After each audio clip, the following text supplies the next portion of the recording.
अरे पूनम, तुम कब आई? और अब तुम्हारे बाबूजी की तबीयत कैसी है? जी, आप मुझे एक बात बताओ, क्या पूरी जिंदगी यहाँ बिताने के बाद भी ससुराल में मेरा इतना भी हक नहीं कि मैं अपने पिता को यहाँ रख सकूं और उनकी सेवा कर सकूं? अरे क्या हुआ बाबूजी को? तुम ये क्या कह रही हो? मुझे कुछ भी समझ में नहीं आ रहा है।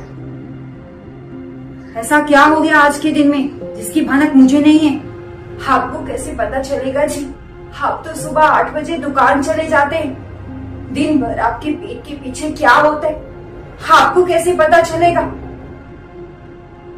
ऊपर से आपकी मम्मी जी कहाँ ये चाहती है कि उनका बेटा ससुराल के हाल समाचार जाने।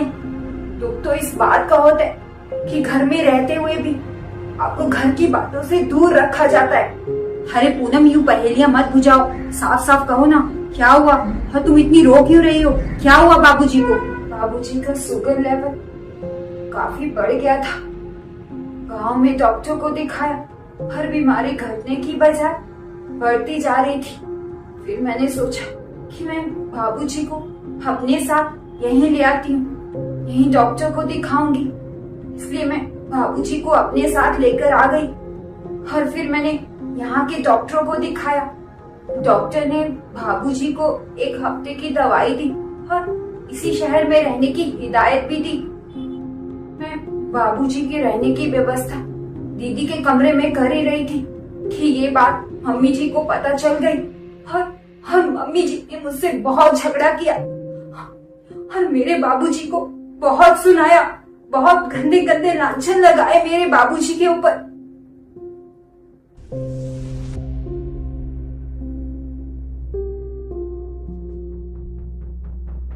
बाबूजी चलिए, आप कमरे में आराम कर लीजिए। बहू, तुम्हारी हिम्मत कैसे हुई मेरे इस घर में किसी को भी पनाह देने की? मैं इस घर की मालकिन हूँ और मेरी मर्जी के बगैर इस घर में कोई पनाह नहीं ले सकता। ऊपर से बहू के मायके वाले, कतई नहीं।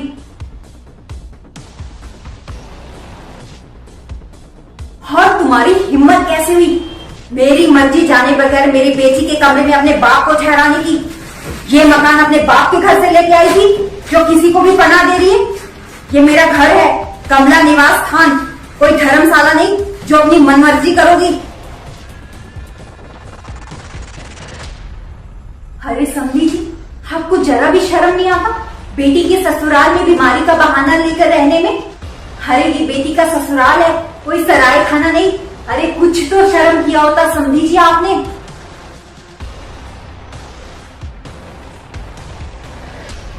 बहू, तुम्हें इतनी चिंता है ना अपने बाबूजी की, तो अपने बाबूजी को होटल के कमरे में क्यों नहीं ठहराती? ये फ्री की खाने की आदत पड़ी है तुम्हारे बाबूजी को। जब देखो मुंह उठा के चले आते हैं बेटी के ससुराल में, शर्म भी नहीं आती इन बुलाए भिखारी करके। अरे समझी जी, अब तो आपको इतना सुना दिया, अब तो यहाँ से चले जाइए। ये मेरा घर है, धर्मशाला नहीं।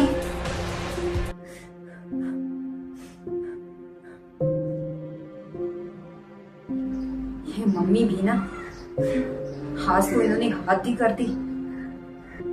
मम्मी जी की बातें सुन के मेरे बाबूजी सुन हो गए। ऐसा लग रहा था नस काटो तो खून नहीं। कितना बड़ा लांछन लगा दिया मम्मी जी ने मेरे बीमार पिता के ऊपर। फिर मैंने बाबूजी को होटल के कमरे में ठहरा दिया। यहाँ रहते तो जीते जी मर जाते, उनकी बीमारी घटने की बजाय बढ़ती जाती। देखो पूनम, तुम शांत हो जाओ। अरे ऐसे कैसे शांत हो जाऊं? बिल्कुल नहीं। आज तो फैसला होकर रहेगा।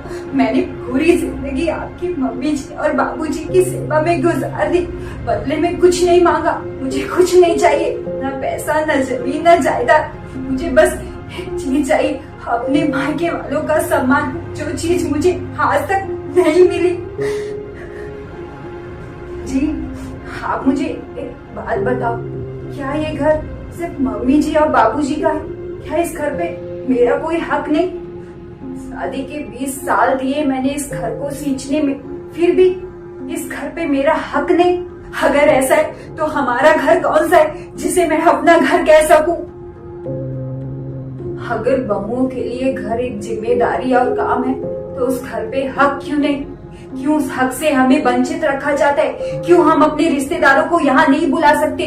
अगर ऐसा है तो मुझे भी मेरा घर चाहिए जिसे मैं हक से अपना कह सकूं। अरे मेरे बाबूजी खुद ना शौक से आए थे, वो तो उनकी मजबूरी थी, उनको आना पड़ा। उनका बस चले ना तो वो बेटे के यहाँ का पानी तक ना पिए। और शुरू से तो वही करते आ रहे हैं ना, वो तो भली भांति परिचित है मम्मी जी के स्वभाव से। वो तो मेरी जिद करने की वजह से आ गए, पर आज इसी जिद की वजह से मेरे बाबूजी को कितनी कितनी बेइज्जती सहनी पड़ी। पूनम, मैं मम्मी से बात करता हूँ। आज तो मम्मी ने हद ही कर दी। अरे बेटी, तुझे पता है आज बहू के बाबूजी ना तो पैसे बचाने के चक्कर में बीमारी का बहाना लेके ना बेटी के ससुराल में भिखारियों की तरह मुंह उठा के आ गए। शर्म भी नहीं आती ऐसे बिन बुलाए भिखारियों को। मैंने तो आज उनको बहुत सुनाया, और इतना सुनाया कि अगली बार यहाँ आने से पहले ना 100 बार सोचेंगे बिन बुलाए भिखारी रहेंगे। माँ, आपको शर्म नहीं आती? एक बीमार पिता के बारे में ऐसा कहते हुए आप ऐसा कैसे कह सकते हैं, वो भी एक बीमार आदमी के लिए? बेटी चल, मैं तुम्हें बाद में फोन करती हूँ। हाँ छी माँ, मुझे तो शर्म आती है ऐसी घटिया सोच पे। अरे वो तो पूनम के जन्मदाता है, आपने कुछ तो लिहाज किया होता उनका। अरे माँ, वो अपनी मर्जी से थोड़ी ना यहाँ आए थे, वो तो पूनम लेकर आई थी। अगर वो यहाँ रुक भी जाते तो कौन सा अनर्थ हो जाता। माँ, तुम भी तो अपनी बेटी के ससुराल जाती हो। अगर पूनम के बाबूजी यहाँ आ गए तो क्या हो गया? अगर बेटी के ससुराल में तुम्हारा भी यूं अपमान करते तो आपको कैसा लगता माँ? अरे माँ, कुछ तो रिश्तों का मान रखिए। अगर पूनम के बाबूजी यहाँ रुककर अपनी बीमारी का इलाज करवाते तो उसमें बुराई क्या थी? आखिरकार ये घर पूनम का भी तो है।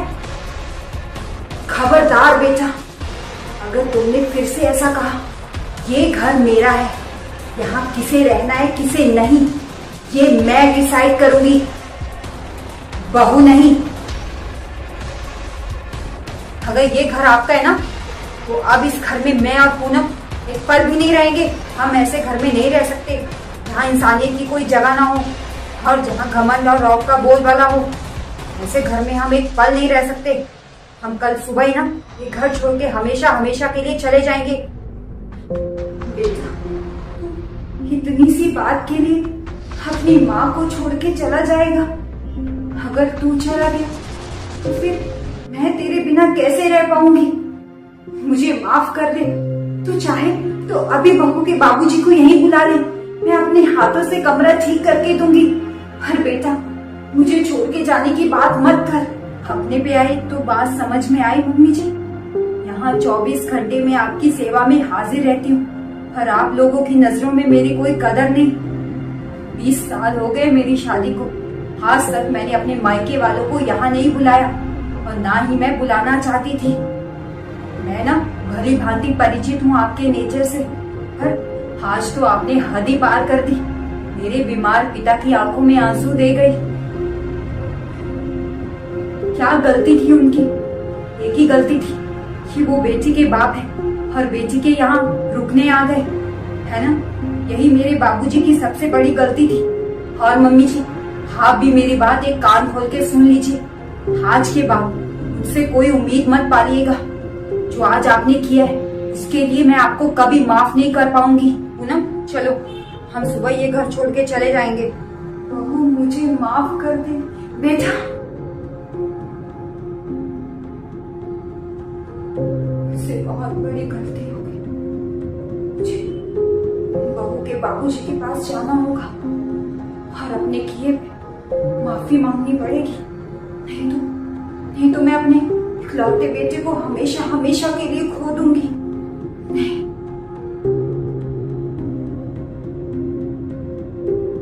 अरे बाबूजी, आप यहाँ? बेटी, सुबह सुबह दामाद जी और समधन जी कमरे में आए थे जहाँ मैं रुका था। समधन जी कई मिन्नतें करने लगी और अपने किए पे माफी मांगने लगी, तो मुझे आना पड़ा। अरे बहू, अब अपने बाबूजी को यहीं खड़ा रखोगी या अंदर भी लेके जाओगी? ना, बाबूजी को यहाँ किसी भी चीज की दिक्कत नहीं होनी चाहिए। तुम बाबूजी का ख्याल रखना।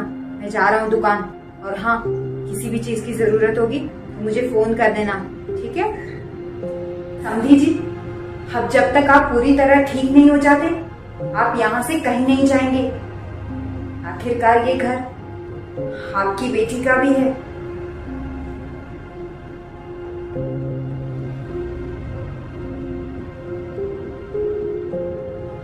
चलिए बाबूजी, आप आराम कर लीजिए।